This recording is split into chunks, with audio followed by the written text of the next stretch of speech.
Kitab Sefanya di dalam Perjanjian Lama, di dalam Alkitab saya halaman 1011. Saudara, dari ayat 6 sampai dengan ayat yang ke-12.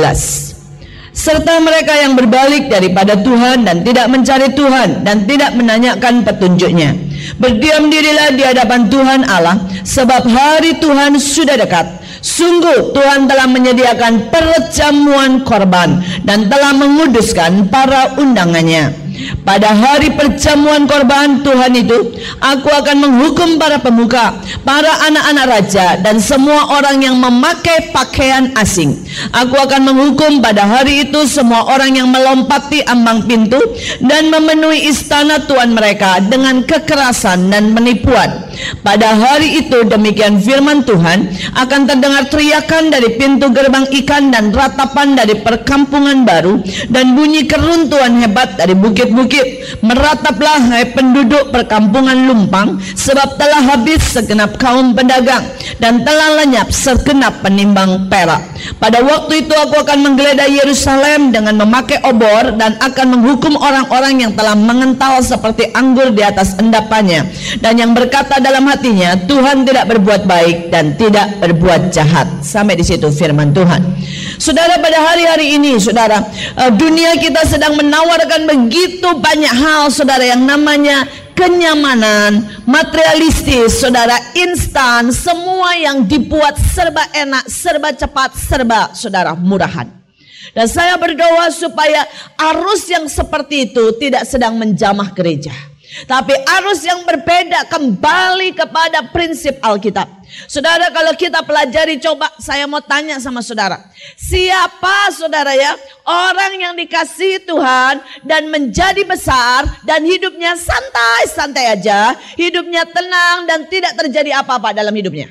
Coba kasih satu nama di Alkitab yang hidupnya begitu santai tapi dia bisa menjadi orang yang besar. Kasih satu nama. Bisa saudara temukan? Bisa saudara temukan? Enggak ada. Dan saya mau kasih statement yang mungkin mengejutkan saudara. Semakin saudara dikasih Allah, hidup saudara semakin penuh dengan tantangan. Enggak kaget ya? Wah, luar biasa saudara. Coba lihat di Alkitab, siapa orang yang paling dikasih Allah? Siapa? Jelas Yesus Kristus. Betul? Hidupnya enak? Enggak loh, sampai mati loh. Hidupnya penuh tantangan dan masalah. Betul? Lihat Daud, lihat Yusuf, sebutkan siapa saja, lihat Musa. Apa ada dari hidup mereka yang begitu santai? Tidak ada. Dan hari ini saya mau supaya saudara mengerti, arus dunia sedang membawa kita ke arah yang berbeda. Saudara, kita sedang dikejar untuk mencari kenyamanan. Tapi saya berdoa supaya saudara bisa mengejar apa itu kehendak Tuhan. Saya berdoa saudara, supaya kita tidak lagi berfokus sama yang namanya aman dan nyaman, tapi kita berfokus untuk menyelesaikan apa rencana dan panggilan Tuhan dalam hidup kita. Saudara, kalau setiap dari kita punya itu, kita akan siap masuk lebih lanjut. Saya berdoa supaya saudara nangkep ini. Karena gereja sudah mulai ke sana. Gereja kebanyakan mulai mengejar berkat. Gereja mulai cari urapan dan itu baik. Gereja mulai cari kesembuhan dan itu baik. Gereja mulai menjadi orang yang selalu berkata, yuk kita cari penyelesaian. Tapi saya sedang berkata, itu bukan yang dicari gereja. Gereja mencari kehendak Tuhan dan kehendak Tuhan. Dan seharusnya gereja berani berkata, apapun harganya, kami sudah dibayar lunas untuk menyelesaikan kehendak Tuhan. Saudara, dan kita lihat ayat yang ke-6. Serta mereka yang berbalik daripada Tuhan dan tidak mencari Tuhan dan tidak menanyakan petunjuknya. Saudara, kita bisa buat yang terbaik menurut kita. Kita bisa punya keluarga yang baik, menikah menurut kita. Kemudian kita menyekolahkan anak menurut kita. Kita bangun perusahaan menurut kita. Kita bahkan bangun pelayanan yang menurut kita baik. Dan itu kalau tidak meminta petunjuk Tuhan, tidak dari Tuhan asalnya, maka semuanya akan sia-sia dan sia-sia. Saya sudah belajar itu bertahun-tahun, saudara. Dan saya mulai mengerti bahwa benar, bahwa yang dari Tuhan, ya, itulah yang Tuhan mau. Saudara, ada satu kesaksian. Saya suka menceritakan kegagalan saya lebih banyak, saudara, daripada keberhasilan saya. Saudara, pada waktu itu kami sedang membutuhkan banyak biaya. Kami butuh, saudara, kurang lebih, saudara, ya, sekitar 100 juta. Saudara, dan ada seorang teman yang begitu baik, saudara, seorang hamba Tuhan. Temannya nggak salah, reaksi saya yang salah. Ya, saya ingatkan itu. Teman ini berkata, Bu, kita buat malam dana. Kita buat KKR besar, ya. Kita buat di mana pertunjukan dengan anak-anak jalanan. Untuk beberapa saudara yang belum tahu, saya melayani anak-anak jalanan, anak-anak yang di bawah garis kemiskinan, ibu-ibu yang kerjanya sebagai buruh cuci, saudara, ya, bapak-bapak yang tukang becak, saudara. Dan kami mempunyai lebih dari 6.000 anak, saudara, dan juga orang tua yang kami layani. Nah, saudara, pada waktu itu kami membutuhkan uang, saudara, ya, untuk segala sesuatu yang kami harus beri makan, kami harus kasih beasiswa mereka sebagian dan sebagainya. Nah, saudara, ini teman berkata, kita buat KKR. Kita buat KKR, kita buat seperti malam dana, ibu khotbah, kemudian kita umumkan di mana-mana, kita pakai ruangan yang sekitar muat 5.000, kemudian anak-anak ini akan menampilkan satu pertunjukan, dan kemudian kita akan tantang mereka memberi persembahan, dan saya percaya akan terjadi sesuatu. Saudara, menurut saya itu ide yang brilian, bagus, saudara. Dan dia berkata, Bu, ibu tidak usah repot, semua kami sediakan. Gedung, masuk koran, semua kami sediakan. Bagian ibu cuma khotbah dan mengatur anak-anak ini untuk menari dan melakukan pertunjukan. Saya pikir bagus, ini teman yang baik sekali, saudara. Tapi satu hal yang saya lupa, saudara, saya tidak tanya sama Tuhan. Saudara, dan pada waktu itu, saudara, kami semua sudah latihan, saudara, ya. Itu diadakan jam 7 malam, saudara. Saya tidak tahu saya separah itu, saudara. Sampai jam 7 tepat yang datang baru 3 orang, saudara. Bayangkan ruangan sebesar 5.000. Saudara, yang datang cuma 3 orang. Ditunggu sampai 7:30, saudara. Yang datang cuma 5 orang selain panitia, saudara. Saudara, kalau Tuhan guyon sakit banget deh, saudara. Makanya jangan suka iseng sama Tuhan. Kalau menurut istilah saya, guyonnya garing banget, saudara, ya. Saudara, dan pada saat itu, aduh, saudara, saya lemes banget. Saya berkata, Tuhan, masa saya sejelek itu sih sampai gak ada yang mau datang, saudara, ya. Padahal saya biasanya KKN di mana-mana, saudara, maaf kata, saudara, ya. 5.000 itu enggak masalah, saudara. Ini 5 orang, saudara. Yang lain semua, saudara, penuh dengan malaikat yang tidak kelihatan. Saudara, dan yang lebih luar biasa lagi, itu Tuhan hadir. Dia berdiri di samping, di dekat altar, ya, di dekat tempat ini, podium, senyum. Aduh, menurut saya senyumnya haleluya banget, saudara, ya. Dia senyum, dan kemudian dia berkata begini, kamu pikir kamu cukup terkenal sampai namamu bisa membawa orang hadir? Dia bilang, hanya kalau aku ditinggikan, maka orang akan datang kepadaku. Dan saya bilang, saya kan khotbah Tuhan buat engkau. Tidak.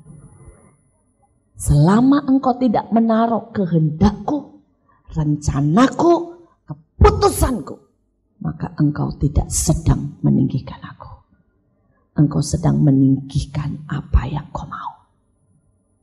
Saudara, dan saya tidak bisa apa-apa, saya di situ, saya tahu, saya bilang, Tuhan, kenapa kamu tidak bilang waktu itu? Marahin aku aja lah daripada bikin begini cuma 5 orang. Tuhan bilang, supaya pengalaman ini tertancap kuat dalam hidupmu. Kemudian dia berkata yang kedua, statement yang kedua. Dia berkata, engkau memulai dengan roh. Kenapa engkau mengakhirinya dengan daging? Engkau memulai pelayanan pemulung anak jalanan karena aku yang suruh. Engkau memulai dengan caraku. Setiap langkah engkau tanya. Engkau ada di dalam kehendakku memulai dengan roh.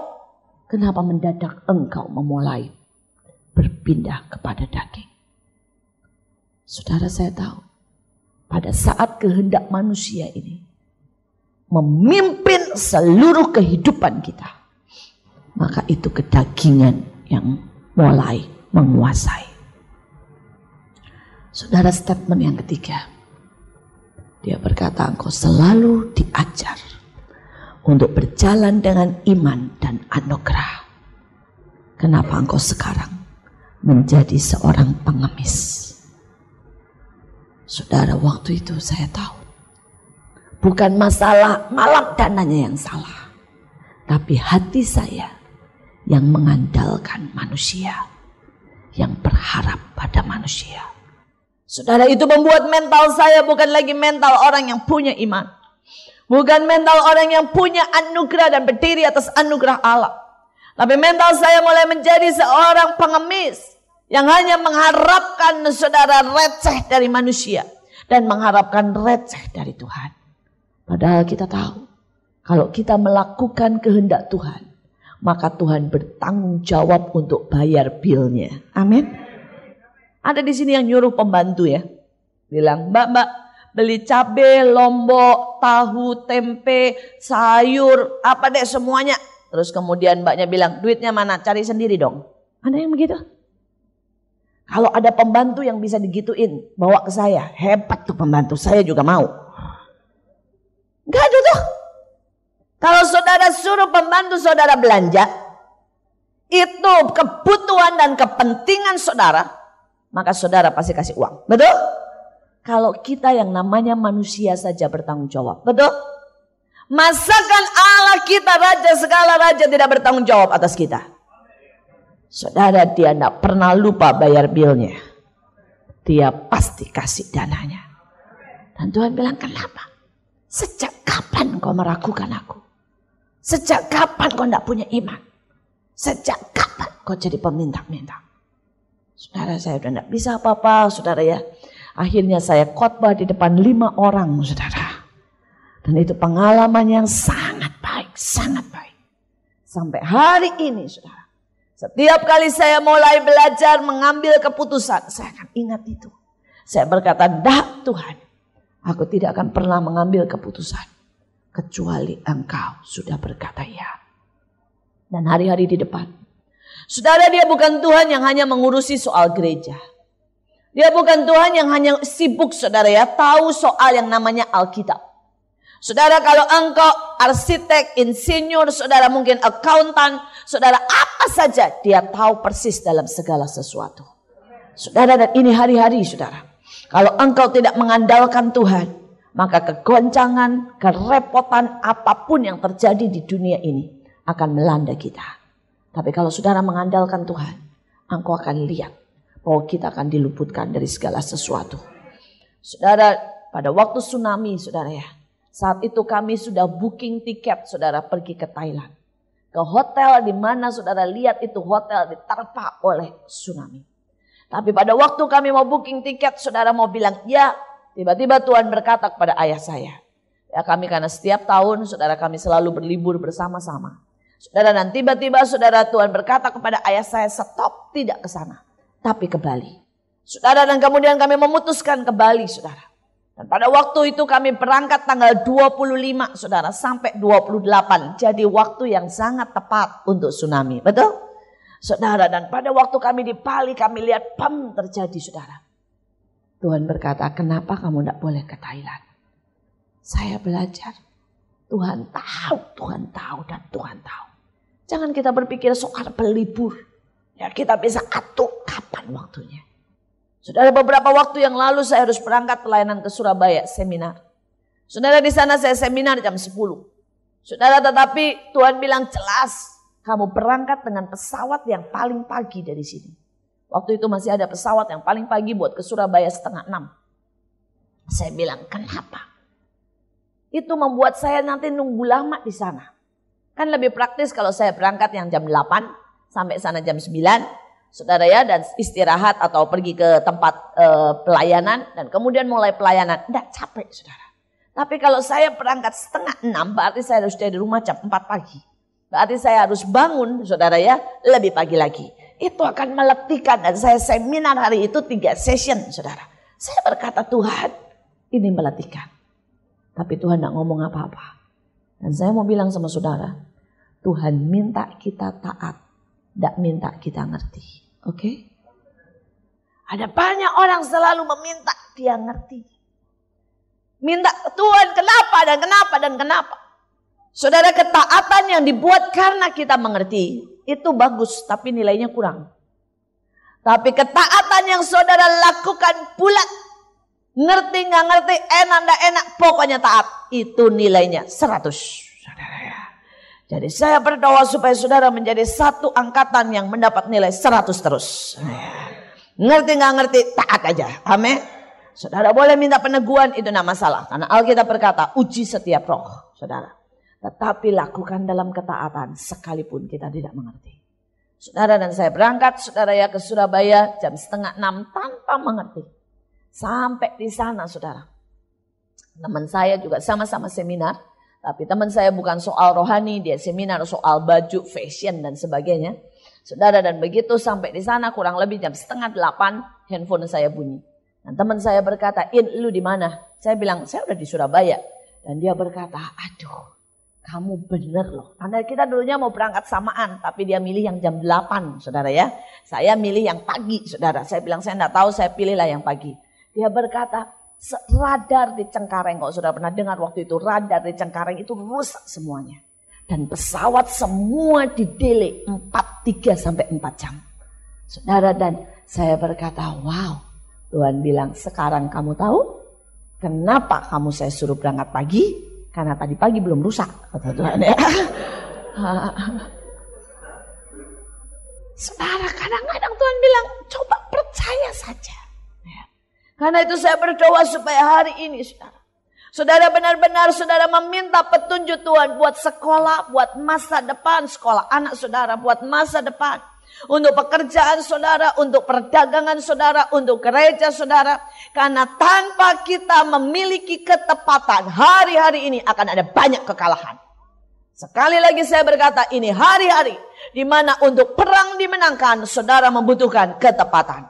Dengan ketepatan itu maka anak panah akan sampai pada sasaran dan perang dimenangkan. Saudara, setiap dari kita, saya berdoa supaya saudara belajar mengasah telingamu, hatimu, pikiranmu lebih lagi untuk ada di dalam ketepatan. Saudara, dan saya belajar hari-hari ini, jaga hati dengan baik. Saudara, dikatakan Tuhan dah suka tadi kepada orang yang berbalik, saudara, dari Tuhan. Saudara jangan berpikir kalau kita berbalik dari Tuhan itu artinya meninggalkan Tuhan. Enggak. Saudara berbalik ya, itu hanya noleh, saudara ya, kalau gini ya, noleh nih. Itu sudah berbalik sebenarnya. Saudara, dan seringkali dunia ini bisa begitu menawan sampai kita mulai berbalik. Ya. Hal yang simpel lah. Saya lihat di mana-mana, di sini enggak. Kalau lagi ada masalah ya, itu doa bisa diikutin semua. Doa pagi, doa fajar, doa malam, doa apa, ikut semuanya. Saudara. Tapi kalau sudah tidak ada masalah, saudara, mendadak hilang dari peredaran. Ini berbalik. Ini berbalik. Sampai mungkin Tuhan berkata, nak, demi kebaikanmu, aku harus kirim masalah banyak-banyak supaya menjagamu tidak berbalik dari hidupku.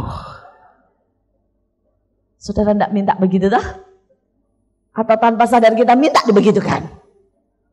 Karena seringkali kita dengan mudah berbalik, saudara. Tapi ada orang-orang yang berbalik juga justru karena masalah. Saya tahu ada banyak orang yang begitu kena masalah bertubi-tubi. Pendeta mengecewakan, majelis mengecewakan, saudara dagangnya hancur. Dan dia berkata, buat apa saya ikut Tuhan? Lebih baik saya ikut dunia Gunung Kawi, lebih cepat penyelesaiannya. Dan mereka mulai berbalik. Saudara, kalau hari-hari ini engkau ikut Tuhan karena mencari solusi, Tuhan bisa kasih solusi. Tapi itu bukan fondasi yang kuat. Kalau saudara mau ikut Tuhan, saudara harus tahu satu hal. Bahwa dia satu-satunya jalan kebenaran dan hidup. Dan hidup kita ini sudah dibeli total oleh dia. Kalau itu fondasimu, maka engkau tidak berbalik. Engkau tidak berbalik. Ada banyak hal yang membuat muka kita berbalik. Banyak, saudara, banyak. Kadang-kadang bahkan kita tidak pernah sadar. Kalau Alkitab memakai istilah yang lebih jelas, saudara, berubah setia. Itu sebenarnya sama persis akar katanya dengan berbalik, saudara. Saudara, dan banyak hal dalam hidup saya mau cerita bahwa saya bisa berbalik sering. Dan saya harus, istilah saya, menampar muka saya sendiri untuk kembali dan berkata, jangan lakukan itu. Saya kasih beberapa contoh. Saudara, pada waktu itu saya pengen sekali rumah. Ya, saya arsitek. Saya sebenarnya tidak pernah sekolah pendeta, saudara. Mungkin itu mewarisi dari ayah saya. Ayah saya dokter gigi yang kemudian menjadi hamba Tuhan. Dan saya arsitek yang kemudian menjadi hamba Tuhan. Adik saya sekolah bisnis dan akhirnya menjadi hamba Tuhan. Saudara ya, adik saya yang paling kecil sekolah elektro. Dan hari-hari ini dia juga menjadi seorang pemimpin pujian. Kelihatannya sedang dibawa Tuhan, lama-lama jadi hamba Tuhan juga. Rupanya itu warisan tidak bisa lepas dari hidup kita. Saudara, kami tidak pernah ada yang bercita-cita jadi hamba Tuhan full time. Maksudnya ya khotbah seperti ini. Tapi rupanya tidak tahu bagaimana Allah menggiring kami, saudara. Dan akhirnya kami semua melayani. Tapi itu adalah sebuah keindahan. Adalah sebuah keindahan untuk melayani Tuhan. Saya melihat yang luar biasa. Bahkan saya bersyukur sekali kalau dari sejak kecil anak-anak saya melayani Tuhan. Saudara, saya ada sesuatu yang membuat saya berkata, wow ya. Hati saya bersorak, saudara, melihat bagaimana seluruh keluarga kami boleh melayani Tuhan. Nah, saudara, kembali, saudara ya, pada waktu itu kami di tengah, saudara ya, melayani Tuhan. Tapi yang namanya saya arsitek ya. Saudara, itu rasanya bisa tidak puas dengan rumah saya. Ya, rumah saya waktu itu kecil, saudara, dan saya berpikir kok jelek ya. Dan kemudian saya ini kan khotbah, saudara, ke tempat-tempat lain. Terutama sering dipanggil ke rumah-rumah orang kaya. Setiap masuk rumah orang kaya bilang, bagus ya, ini begini, bagus itu kacanya begitu, bagus, ini ditaruh di sini, bagus memang ya. Saudara, penilaian jalan terus, saudara. Dan itu otak ini kan seperti merekam, saudara. Akhirnya, saudara, lama-lama saya tidak kuat, saya ambil kertas. Dan saya mulai sketch, saudara. Saya mulai gambar persis rumah idaman saya, saudara ya. Dari semua yang pernah saya lihat, saya gabung-gabung, saudara ya. Saudara. Dan saya mulai berkata, Tuhan, saya mau rumah kayak begini. Sampai di situ masih oke. Kemudian setiap kali jalan, saudara ya, saya makin melihat kiri kanan. Ini bagus nih depannya, ini bagus nih pinggirnya, ini bagus garasinya. Pokoknya semuanya bagus. Nah, saudara, saya tambah lagi, saya main lagi. Saudara, dan saya khotbah, saya pelayanan. Semua berjalan oke. Saya tumpang tangan, tiup-tiup masih jatuh lah. Jangan pernah berpikir, saudara, urapan itu menjadi patokan. Jangan pernah berpikir, saudara, bahwa berkat itu menjadi patokan. Banyak orang berkata, selama saya masih diberkati berarti saya masih berkenan di hadapan Tuhan. Hati saya masih lurus-lurus saja. Siapa bilang? Enggak ada kata begitu di Alkitab. Bahkan Ayub berkata, lihat, ada banyak orang fasik diberkati hidupnya enak sampai hari matinya. Kemudian mereka dibinasakan. Ada ayatnya. Saudara, ada orang berkata, kalau saya masih diurapi, kalau saya masih bisa ngusir setan, maka berarti saya dikenan Tuhan. Siapa bilang? Matius berkata, pada akhir zaman banyak orang berdiri di depan Tuhan dan berkata, Tuhan, kami khotbah, kami usir setan, kami lakukan pekerjaanmu, dan Tuhan bilang, nya dari hadapanku pembuat kejahatan. Betul? Jadi jangan pernah bangga kalau kita masih dipakai Tuhan. Jangan pernah berpikir bahwa itu adalah tanda. Karena banyak orang tidak pernah mengerti keadaan dirinya. Mereka pikir semua masih baik-baik saja. Karena itu Alkitab berkata, waspadai, jaga hatimu. Dan bahkan dikatakan selidiki. Kenapa? Karena seringkali kita tidak tahu hati kita sudah bergeser. Hati kita sudah bergeser. Saudara, dan pada waktu itu, saudara, saya tetap pelayanan. Tapi saya tahu Tuhan mulai ngomongnya sama saya itu formal banget. Tuhan cuma bicara, saudara ya, tentang apa yang harus disampaikan. Bicara seperti atasan. Saya tidak mulai rasakan, tidak ada keintiman. Saudara, kalau saya nyanyi, saudara ya, saya tidak ada lagi keluar air mata. Maaf kata, bahkan pada waktu pemimpin pujiannya suruh loncat, suruh ini, saya bilang ini, udah cepetan, gue khotbah, habis itu pulang. Saudara ya, itu muncul dalam hati saya. Saudara, saya tidak bisa bohongi. Saudara, pada waktu saudara kehilangan keintiman dengan Tuhan, maka saudara akan lihat, semua pujian tidak akan pernah menggetarkan hati saudara. Tapi kalau saudara ini masih tetap hatimu melekat sama Tuhan, air mata ini tidak susah tuh keluar. Saudara rasanya cerah. Dapat firman, dapat lagu, cerah, air mata keluar. Tidak laki, tidak perempuan. Kalau saudara pria dan berkata begini, itu si emosi, cewek, gitu ya. Oh, saudara belum ketemu Tuhan, berarti. Saya sudah lihat, bahkan orang-orang yang paling keras, begitu mereka mulai bersentuhan dengan hati Tuhan, dengan cinta Tuhan, itu air mata mudah sekali keluar. Saudara, saya tidak tahu seberapa saudara, tapi waktu itu saya mulai bergeser. Saya mulai sadar, ada apa? Tidak ada lagu yang bisa menyentuh hati saya. Tidak ada khotbah yang bisa bicara. Saya lagi duduk di mobil, tiba-tiba Tuhan bicara jelas. Tuhan bilang, kalau hatimu sudah penuh dengan rumah, bagaimana aku bisa tetap menjadi yang nomor satu? Yang saya mau ceritakan di sini hanya sebuah keinginan saja. Itu bisa dengan mudah menggeser Tuhan. Hanya sebuah keinginan itu bisa membuat muka kita berpaling dari Tuhan. Saya berdoa supaya hari-hari ini saudara mengerti, standarnya itu tinggi. Bahkan banyak orang Kristen berpikir bahwa standar kita jauh lebih rendah dari orang seberang. Orang seberang doa 5 waktu dan kita bisa kapan saja, tidak usah doa. Tuhan mengerti hati kita. Orang seberang puasa dan kita bisa berpikir, kalau kita tidak usah puasa. Karena Alkitab berkata, kalau engkau puasa, tapi engkau tetap ngurusin macam-macam, hatimu tetap melekat, engkau tetap tidak beres sama saudaramu, percuma. Bukan berarti terus, ya udah karena percuma nggak usah puasa sekalian ya. Bukan itu kan. Tuhan sedang bilang, aku punya standar tinggi nak. Aku punya standar tinggi. Keselamatan memang gratis. Mempertahankan keselamatan tidak gratis. Saudara, ini baru satu ayat. Ya, nanti kalau tidak sempat ayat-ayat lain saya bahas di kebaktian kedua. Saudara ya. Tapi saya mau hari ini buat hatimu kembali berbalik kepada Tuhan. Berbalik. Dan hari-hari ini tanyakan Tuhan setiap langkah. Saudara, kita lihat ayat yang ke-7. Berdiam dirilah di hadapan Tuhan Allah, sebab hari Tuhan sudah dekat. Sungguh Tuhan telah menyediakan perjamuan korban dan telah menguduskan para undangannya. Saudara, ini hari-hari di mana sadar tidak sadar, mau tidak mau, hari Tuhan akan datang. Saudara, dan jangan berpikir hari Tuhan ini bicara kiamat. Enggak, saudara. Yang pertama, kalau saudara pelajari, hari Tuhan ini banyak sekali, saudara ya, artinya di dalam Alkitab. Saudara, yang pertama dikatakan hari Tuhan adalah hari di mana Tuhan membuat saudara satu pengudusan, pemurnian terhadap gerejanya. Karena Alkitab berkata bahwa penghakiman dimulai dari rumah Tuhan. Saudara, nah hari yang seperti ini saya sedang merasakan mulai ada.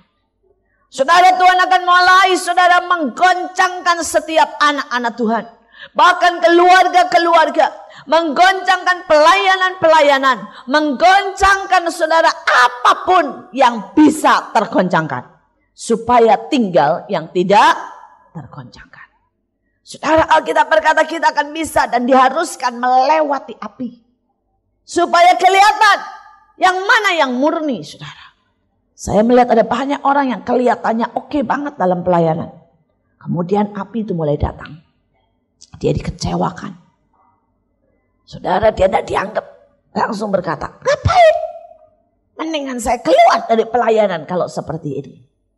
Begitu api itu datang, kelihatan siapa yang murni dan tidak murni. Saudara, penghakiman akan dimulai dari rumah Tuhan. Yang kedua yang disebut hari Tuhan, Alkitab berkata kalau penghakiman itu mulai datang pada sebuah bangsa. Saudara, Alkitab berkata sampai pahlawan pun akan menangis. Berarti ada sesuatu masalah, tantangan, pergumulan yang luar biasa. Dan Alkitab memakai istilah itu juga dengan hari Tuhan. Saudara, di Tuhan yang ketiga, saudara, itu pada waktu dia datang di awan-awan dan kita diangkat, itu juga disebut hari Tuhan. Saudara, dan hari Tuhan banyak, bahkan pada waktu saudara meninggal dunia, pribadi lepas pribadi, itu juga disebut dengan kata Alkitab sebagai hari Tuhan. Saya tidak bisa terangkan dan sebutkan satu-satu ayatnya, tapi saya mau berbuat begini. Saya merasakan di roh saya bahwa hari Tuhan ada di depan kita. Saudara tanya, yang mana bu? Nggak tahu. Mungkin yang satu engkau sudah dekat dengan maut. Nggak tahu tuh. Mungkin yang satu kita sedang akan digoyangkan luar biasa. Mungkin bangsa ini yang akan digoyangkan. Saya nggak tahu persis. Tapi saya tahu di hati saya, hari Tuhan sudah sangat dekat. Itu bahkan rasanya ya, saya sampai sudah bergidik, saudara. Rasanya itu bulu kuduk nih udah, aduh saudara. Seperti Habakuk. Seperti saudara para nabi dikatakan, aku berdiri di atas pengintaianku dan aku gemetar. Ya, karena hari Tuhan segera datang. Hari Tuhan segera datang. Saudara, dan itu yang saya rasa. Karena itu hari-hari ini saya mau berkata, siapkan. Siapkan. Siap enggak saudara kalau hari Tuhan itu datang? Dikatakan di sini saudara, berdiam diri. Betul? Mulai dengan diam diri. Diam diri ini bukan berarti saudara ya, bahwa saudara tidak boleh kerja nyepi gitu ya istilahnya. Tidak boleh kerja sama sekali.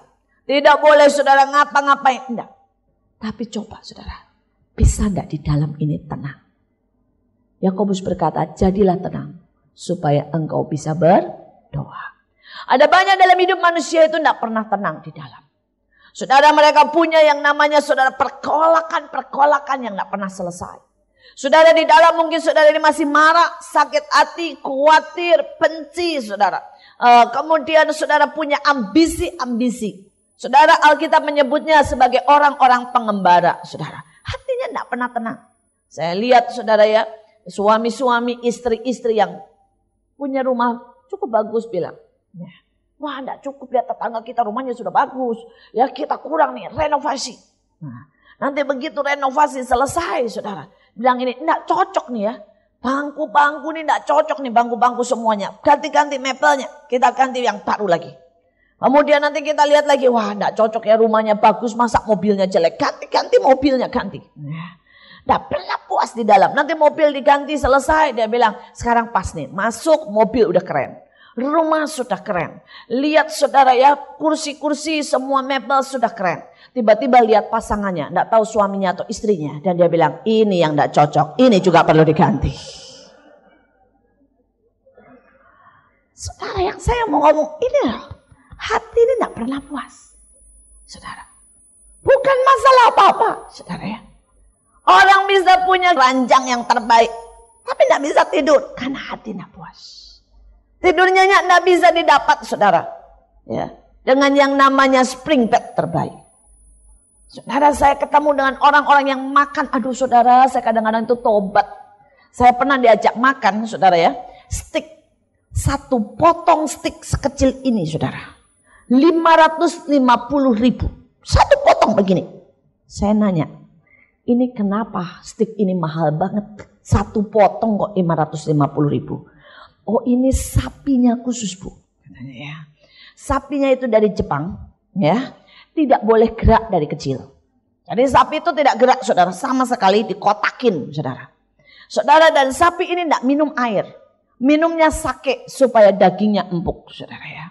Kemudian dikasih makannya bukan kayak makanan biasa, saudara. Semua makanannya itu mineral, pokoknya yang baik. Jadi ini daging, saudara, katanya komplit dengan vitamin. Juga komplit dengan segala yang baik dan tidak ada lemaknya tapi empuk. Jujur ya saudara, itu kan 550.000. Jadi saya berbayang ini kayak apa enaknya. Waktu ku makan tidak ada bedanya dengan daging lain. Tidak tahulah, mungkin selera saya yang jelek saudara. Saya sampai berkata, ada apa sih dengan orang-orang ini? Mereka kayak memburu sesuatu dan di sini tidak puas. Mau sesuatu yang lebih dan lebih dan lebih, saudara. Tak puas. Ada orang yang seperti itu dalam pelayanan. Mereka melayani bukan karena Tuhan. Tapi ada sesuatu yang tidak puas sehingga sikut kiri, sikut kanan, semua orang dimarahin. Saudara, bahkan beberapa hamba Tuhan, ya kami sering guyon dan berkata begini, aneh. Semakin jadi hamba Tuhan senior, semakin galak-galak dan karakternya makin jelek katanya ya. Saudara, ada sesuatu yang di dalamnya tidak pernah puas. Tidak pernah puas. Saudara dan saya berdoa. Hari-hari ini juga sedang kepahitan disebar di mana-mana. Saya lihat orang-orang tidak bisa mengampuni. Ya lihat teman itu aduh. Dan iblis buat banyak hal. Tertipulah, disakitilah suaminya. Jatuh cinta dengan perempuan lain. Tapi rasanya saudara, ini hidup. Kita semua tidak lepas dari salah, betul? Kalau kita tidak pernah belajar mengampuni, maka habislah di akhir zaman ini. Habis. Saya berdoa supaya saudara menyelesaikan semuanya. Supaya yang di dalam ini bisa tenang. Hanya yang di dalam yang bisa tenang. Dia akan bisa melihat kehendak Tuhan. Dia akan bisa nangkap yang Tuhan mau. Dan dia akan menjadi pelaksana firman-Nya. Dan engkau akan semakin kuat. Amin. Coba ambil waktu untuk menyelesaikan. Ambil waktu untuk menyelesaikan. Luka-luka, kemarahan-kemarahan, ambisi-ambisi. Saudara ya, ada satu lagu yang berkata, ya, semuanya kuletakkan. Masa lalu, masa depan, kegagalan maupun kebanggaan, apapun. Ya, bayangan di depan, ya, semua kuletakkan.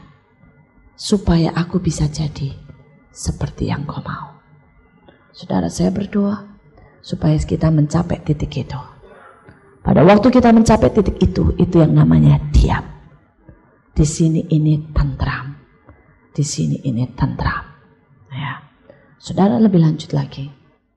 Dikatakan saudara, Tuhan akan membuat satu perjamuan korban. Betul? Perjamuannya bukan perjamuan pesta pora loh. Perjamuannya bukan perjamuan kawin mengawinkan. Betul? Perjamuannya apa saudara? Korban.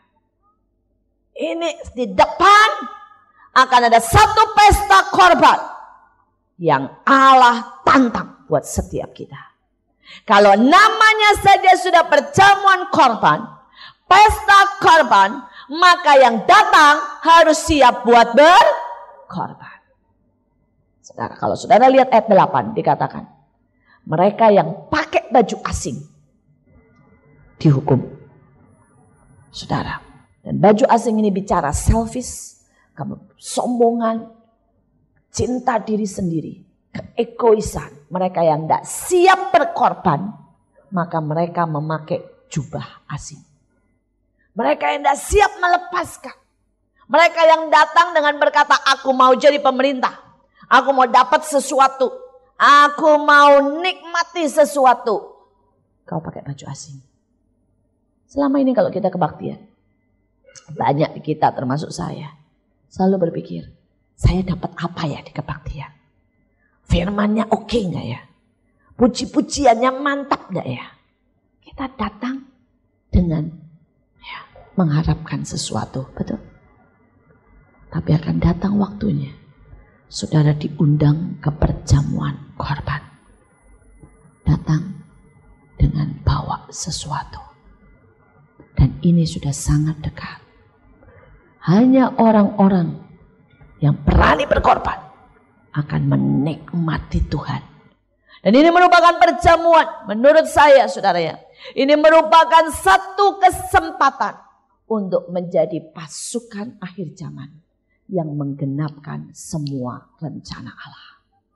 Saudara, menurut saya perjamuan korban adalah pesta sebelum pesta tuaian. Saudara, sebelum pesta tuaian kita cerit-cerit ngomong tentang pesta tuaian. Tapi kalau saya pelajari Alkitab, pesta tuaian akan terjadi setelah perjamuan korban. Saudara, di mana-mana. Kalau saudara lihat kenapa Cina begitu dilawat Allah, ribuan jutaan orang selamat. Karena ribuan martir tergeletak di situ. Betul? Jadi selalu perjamuan korban mendahului perjamuan tuaian. Kita lihat Afrika Sebelum lihat bom kayak seperti sekarang. Kalau kebaktian 100.000 Renat Pongke. Saudara, di gereja-gereja itu puluhan ribu saudara. Itu kalau yang saudara baca riwayatnya. Itu ribuan orang mati. Itu pendoa-pendoa berdiri. Saudara, itu yang namanya doa-doa syafaat dinaikkan saudara sampai tengah malam saudara. Orang-orang meletakkan korban demi korban saudara. Perjamuan korban selalu mendahului sebelum perjamuan tuayan. Dan Indonesia sedang sibuk teriak tentang perjamuan tuayan.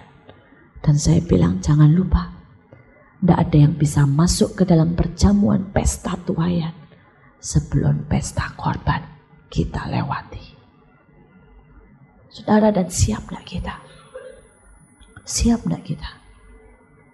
Siap tidak kita? Saudara, korbannya itu bukan masalah manusianya ya kalau saya. Tapi masalah ini loh, sikap hati. Ini akan naik di hadapan Tuhan.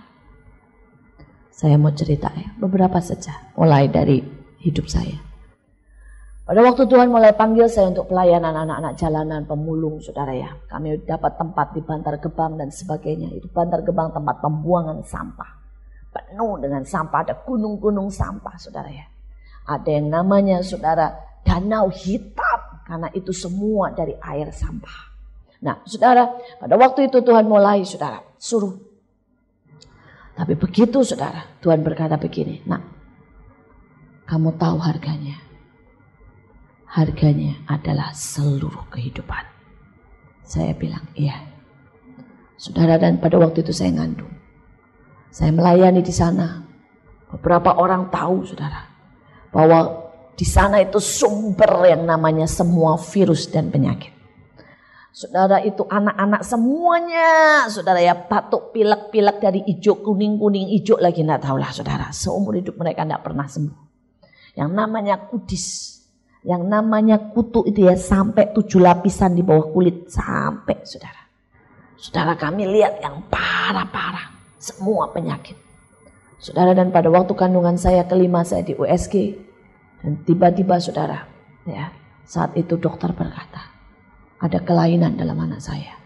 Ada benjolan dan tenggorokan ini saudara infeksi berat semuanya. Saudara, dan pada waktu itu saudara, dokter suruh saya periksa darah. Dan ternyata di tubuh saya ada begitu banyak virus. Ada begitu banyak tokso. Ada begitu banyak kuman, sudah tidak tahu lagi lah. Anehnya tetap jalan hidup dan tidak kerasa apa-apa, saudara ya. Tapi rupanya itu nyerang ke anak saya yang di kandungan. Anak saya yang pertama dan yang kedua saya belum pelayanan pemulung. Semua oke, clean. Di titik itu, iblis mulai bilang, bukankah Tuhan bisa melindungi? Bukankah Tuhan bisa membuat anakmu baik? Bukankah Tuhan bisa membuat anakmu sembuh dan sempurna? Kalau Tuhan memang baik, kenapa dibiarkan itu terjadi? Singkat cerita saudara, anak itu meninggal dunia. Dengan perjalanan yang panjang, saya lahirkan, perjalanan yang panjang meninggal dunia. Pada waktu anak itu meninggal dunia, begitu banyak suara, begitu banyak tekanan. Seolah-olah iblis sedang berkata, berhenti atau terus. Tapi sekali lagi saya berkata, pada waktu seperti itu, itulah waktu yang paling tepat untuk memberikan perjamuan korban. Saya ambil saudara, waktu untuk memuji menyembah. Saya nangis, saya teriak, dan saya berkata, Tuhan, aku mau berikan korban syukurku. Aku mau bersyukur buat peristiwa itu. Aku mau berikan korban ketaatan. Sekalipun harganya adalah anakku. Aku mau berikan korban kesetiaan. Di mana aku tidak kembali. Aku tidak berhenti. Walaupun seolah-olah batu demi batu itu mengena. Saudara, dan Allah memberi hadiah dengan ribuan orang dilawat Tuhan. Saudara, tahun itu Allah menambahkan kepada kami kurang lebih 1.000 orang. Saudara, hati saya bersyukur banget. Karena Allah menghargai korban yang saya naikkan. Korban ketaatan, korban syukur, korban kesetiaan. Saudara, tapi itu tidak berhenti di situ. Saudara, saya lihat teman-teman kami meletakkan korban demi korban. Seorang teman, saudara, pada waktu Tuhan bilang buat sekolah, karena anak-anak ini tidak bisa sekolah dengan baik.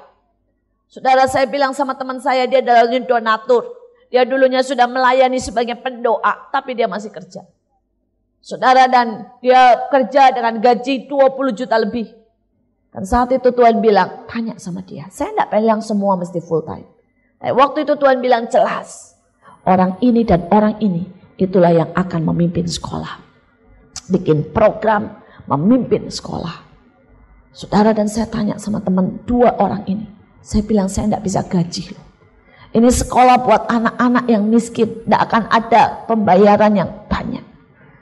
Saya tidak punya apa-apa. Tapi Tuhan bilang, dia bilang saya tahu. Saya tahu. Sebelum kamu bilang, dia bilang, saya sudah tahu. Bahwa saya harus lepaskan kalau saya menyintai Tuhan. Dan 2 orang ini saudara lepaskan pekerjaannya. Lebih dari 20 juta saudara gajinya. Dan sakit buat saya lihat. Yang satu saudara dia punya 3 anak laki-laki. Semua masih usia sekolah. Yang paling besar umur 8 tahun. Dan itu sekolah di sekolah internasional. Bapaknya perlu berlutut di depannya dan berkata, nak, Papa harus keluarkan kamu dari sekolah internasional. Karena Papa mau masuk dalam panggilan Tuhan. Anaknya sempat bilang, aku benci Papa. Karena aku suka sekolah itu. Dia cuma bisa peluk. Dan dia berkata, nak, kamu mungkin tidak ngerti sekarang. Tapi Papa menyintai Tuhan lebih dari kamu. Saudara, dan hari ini anaknya semua sekolah. Di sekolah biasa. Di sekolah yang kami bangun. Saudara, teman saya meletakkan apapun korban. Nah, hari ini ada lebih dari 700 murid yang sudah masuk di tempat kami. Saudara, ada lebih saudara. Gedung dari STK sampai SMA yang sedang dibangun. Saya lihat Allah memberkati luar biasa. Karena saya tahu 2 teman saya ini berdiri di situ. Meletakkan perjamuan korban. Kemarin saudara, kami baru membaptis saudara lebih dari 20 anak. Dan saya cuma kasih 1 saja kesaksian. Ada 1 anak. Dia sekolah di tempat kami. Dan dia dapat saudara yang namanya Alkitab. Dan Alkitab itu saudara, dia sembunyikan begitu rupa saudara di bawah saudara ya. Yang namanya pakaiannya. Tapi ibunya melihat, tantenya ngelihat, dan itu dia ropek-ropek, dia rebut. Pada waktu dia rebut Alkitab itu, mereka tahu bahwa ini anak mulai menyintai Tuhan. Maka anak ini digampar, kepalanya dihantam ke tembok saudara. Anak ini dilempar saudara ya, piring sampai sobek saudara. Saudara, dan Alkitab ini disobek-sobek saudara, dia dibakar. Saudara, paginya saudara tahu reaksinya. Ini anak lari ke kami dan dia nangis. Dia pergi ke kepala sekolah teman saya ini. Dan dia berkata, Tuhan ampuni saya enggak ya, karena saya membiarkan Alkitab itu terbakar. Kami berkata, engkau sudah berusaha mempertahankan. Pasti Tuhan ampuni. Kami peluk, kami doakan. Sudah tahu apa yang dia buat. Dia tidak bilang, kenapa Tuhan tidak tolong? Kenapa Tuhan tidak berkati? Dia sobek saudara. Dan dia bilang, cepat baptis saya. Saya tidak tahu apa yang akan terjadi. Mungkin saya dibunuh. Mungkin saya dikeluarkan dari sekolah. Mungkin saya dipindah ke kota lain. Mungkin saya dijual. Dia bilang, tapi cepat baptis saya. Supaya saya jadi milik Tuhan. Saudara, pada waktu saya lihat. Kemarin saudara. Saya baptis 5 orang saudara. Semua mereka meletakkan sesuatu. Korban demi korban. Dan pada waktu saya berkata, Tuhan, saya lihat generasi yang baru sedang bangkit. Tuhan berkata, sekolah ini dibangun karena perjamuan korban. Maka anak-anaknya pun akan memiliki jiwa yang berkorban. Hari-hari ini saya sedang melihat lawatan Tuhan di tempat kami. Bukan lawatan yang sekedar orang jatuh gebrak, saudara ya. Bukan lawatan yang kemudian saudara orang keter-keter dan selesai. Tapi saya sedang lihat saudara satu lawatan di mana Allah taruh api. Seseorang saudara dari keraton, seorang guru. Saudara pada waktu dia mulai kerja di tempat kami. Saudara dia ambil keputusan terima Yesus. Saudara dan suaminya gampar dia. Suaminya tendang dia. Tapi dia berkata, baptis saya. Apapun. Kalaupun sampai saya dicerai. Saya tetap pilih Tuhan. Hari-hari ini saya sedang melihat yang wow. Wow. Sampai saya berkata, Tuhan, aku bersyukur bahwa perjamuan korban itu sedang kau mulai di tempat kami. Dan hari ini saya sedang tunjukkan, kalau ada dan mau, berkata kami mau. Saya tahu. Ada banyak orang di sini yang sudah meletakkan korban. Tapi hari-hari ini Tuhan minta kembali. Letakkan korban demi korban. Karena perjamuan tuayan segera ada di depan kita. Dan itu tidak bisa dimulai tanpa perjamuan korban. Yang terakhir saudara. Yang lain nanti saya bahas bagian kedua. Dikatakan Allah sedang menguduskan saudara undangannya. Saudara, kita tidak bisa masuk ke perjamuan itu tanpa kekudusan. Dan seringkali orang berpikir yang namanya kekudusan adalah tidak berzina, tidak mencuri. Saudara ya, kalau kita tidak melakukan sesuatu yang fatal, maka berarti kita kudus. Tetapi sebenarnya tidak seperti itu. Kekudusan yang sesungguhnya artinya adalah membuat Yesus menjadi satu-satunya dan yang terutama dalam hati kita. Saudara, ada begitu banyak dosa yang kecil yang tidak kelihatan, tapi itu membunuh. Pelajari Alkitab, maka orang-orang berjatuhan bukan karena perzinahan, tapi karena kesombongan. Pelajari Alkitab, orang-orang raja-raja berjatuhan bukan saudara karena mencuri, tetapi karena berubah setia. Pelajari Alkitab saudara. Orang bahkan membunuh bukan karena butuh makan, tapi karena iri hati. Orang melepaskan panggilan bukan saudara karena sesuatu yang dipepet, disiksa, ada api di situ saudara. Tapi karena memilih kenyamanan. Saudara, dan hari-hari ini saya mau berkata gereja, wake up. Bangun. Kita berpikir bahwa kita sudah dikuduskan. Berpikir. Hati saya hari-hari ini habis, saudara. Berapa kali saya melihat bahwa Tuhan menangis. Pada waktu KKR besar dibuat. Saya bisa lihat tiba-tiba Tuhan bilang, lihat nak, lihat. Dan saya lihat yang namanya kesombongan di situ. Semua sedang memamerkan yang terbaik. Dan Tuhan berkata, apanya yang mereka mau persembahkan? Baunya saja menajiskan di hadapanku. Semua cuma mau pamer siapa yang the best. Pemusik yang the best, penyanyi yang the best. Hati saya hari-hari ini melihat, saya bukan berkata saya lebih baik. Saya bukan berkata saya sedang dihabiskan Tuhan dalam banyak hal. Karena saya tahu saya juga sama. Berapa kali saya bertemu dengan pendeta-pendeta besar. Dan kami semua ngobrol yang kelihatannya yang rohani. Yang satu mulai berbicara, luar biasa Tuhan berkati saya. Tahun ini Tuhan kasih saya ganti mobil. Yang satu berkata luar biasa, ada ledakan di tempat kami bisa bangun gedung yang baru. Saudara, dan kemudian yang ketiga bicara tentang lawatan di gerejanya. Dan saudara, saat itu saya di situ. Jangan dipikir saya tidak pengen bicara. Saya mau bicara saudara.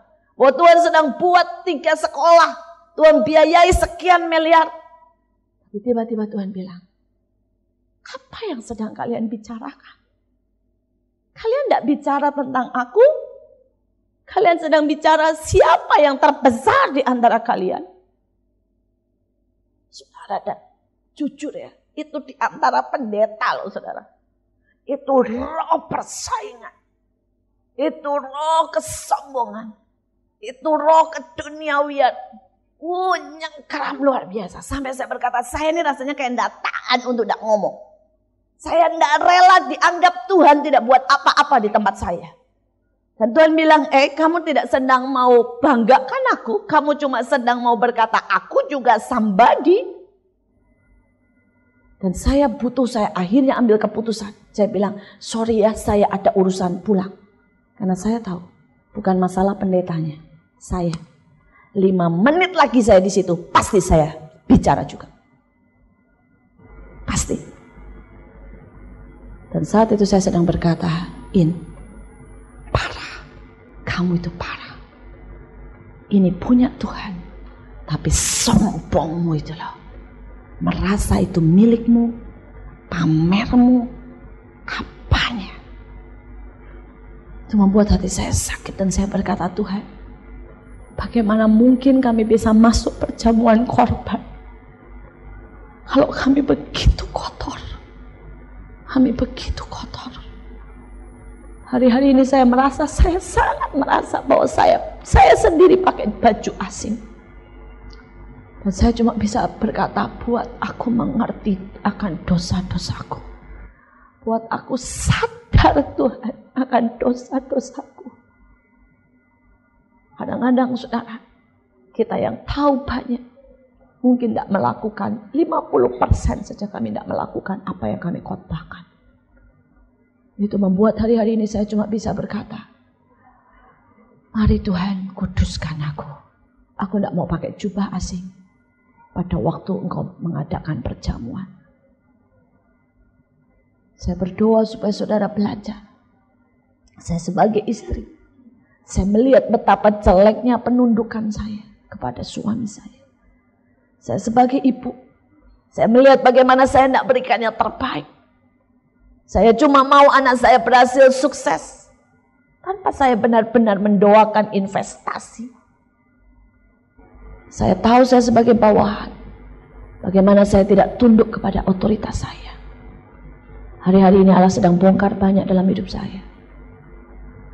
Bagaimana hati saya menyintai uang. Allah sedang bongkar dan bongkar dan bongkar. Dan saya tidak mau cerita lebih panjang. Saya cuma mau berkata, biarkan Allah membongkar hatimu yang paling dalam. Biarkan Allah berurusan. Maka kita akan dikuduskan dan masuk dalam perjamuan korban. Dan hanya orang yang masuk dalam perjamuan korban akan melihat perjamuan tuayan di depan mata kita.